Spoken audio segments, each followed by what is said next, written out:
de Podemos. Y hablábamos justamente de pacientes que han sufrido COVID y que hoy por hoy, ¿no?, la ciencia investiga si es que hay secuelas, cuáles son estas secuelas que pueden afectar a su estado de salud y a distintos órganos. Estamos para hablar de ello con el doctor Pérez Pozo, médico nefrólogo. Gracias por esta comunicación, doctor Pozo. Muy buenos días y gracias por la invitación. Bueno, en principio, una persona que se recupera de COVID, ¿no?, puede pensar o puede llevarlo a pensar que ya superó la enfermedad y por ende todo está bien en su organismo. ¿Qué tan cierto es esto, doctor? ¿Qué es lo que se está evidenciando? El problema es que lo que nos viene después es un problema de salud pública, no solamente el presente. Y Europa está pasando con muchos problemas porque estamos pensando mucho en la fase aguda, pero ahora se viene la fase crónica. Anteriormente, la hipertensión y la diabetes van a ser, son las principales causas de enfermedad renal en el mundo, pero ahora, en los próximos años, la enfermedad por el COVID va a ser una de las principales causas de enfermedad renal por el mundo. ¿Por qué? Porque el virus no solamente afecta al pulmón, sino también afecta al riñón.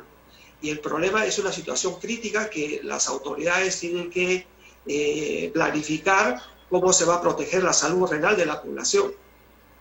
Ahora, y estamos hablando de que este daño en los riñones se puede dar en qué porcentaje de los pacientes recuperados con COVID, o es una población únicamente la que de pronto tuvo muchas complicaciones y llegó a UCI. El problema es que todavía es una enfermedad reciente, que tenemos casi 11 meses de enfermedad, no sabemos las consecuencias que va a ser a futuro.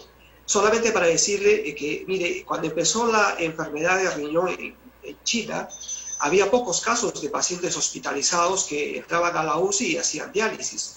Los últimos reportes internacionales señalan que la situación es crítica. En Estados Unidos, por ejemplo, un paciente que ingresa a la UCI tiene un 70% de tener falla de riñón. Y de ese 70%, aproximadamente el 20, el 30% de los pacientes han requerido diálisis.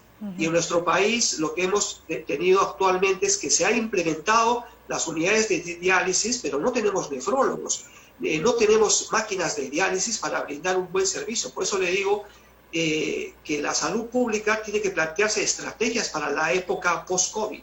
Hay un antes y hay un después. ¿Cuál es la recomendación, doctor, para aquellos pacientes? Y esto un poco era la pregunta inicial.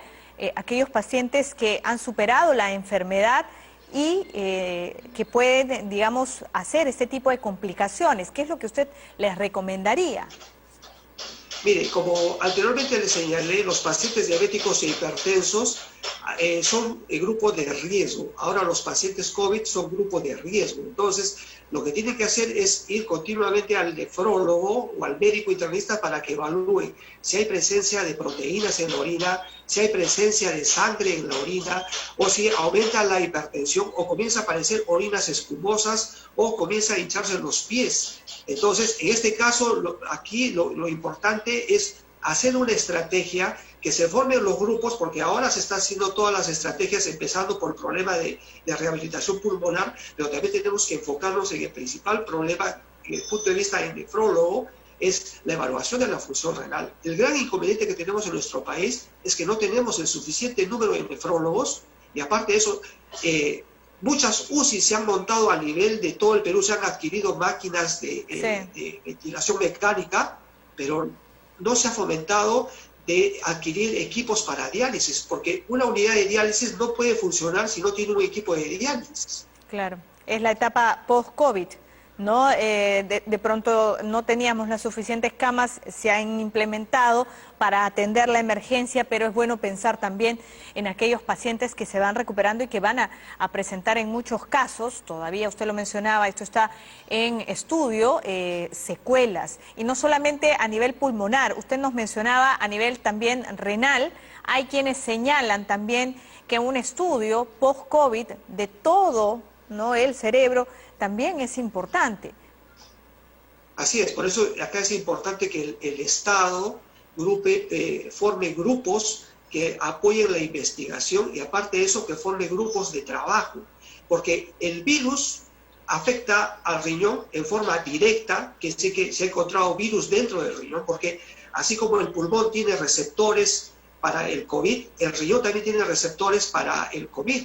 Entonces hay efecto directo y también hay un efecto indirecto, porque el paciente que está con sepsis recibe mucho medicamento nefrotóxico, por la misma inflamación sistémica se produce daño en el riñón. Entonces, de por sí va a haber enfermedades de riñón, eso seguro. Ahora no sabemos cuáles van a ser las implicancias epidemiológicas al futuro, porque si ya de por sí en el Perú tenemos más de 20.000 pacientes en diálisis que están en programa de diálisis crónica, Claro. imagínense cuánto se va a incrementar la incidencia de pacientes que han estado no solamente en UCI, sino aquellos pacientes que han estado con una infección de repente asintomática, pero no sabemos si esa infección asintomática ha afectado al riñón.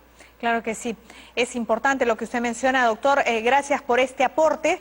Vamos a esperar la respuesta y ojalá pueda tomarse en cuenta desde el Ejecutivo. Muchas gracias por su participación en el programa y a tener en cuenta, ¿no? Siempre los chequeos, más aún si es que usted ha sido paciente COVID, hágase un chequeo completo, ¿no? Porque todavía es una enfermedad cuya investigación está en desarrollo. Vamos a hacer a esta hora una pausa, regresamos.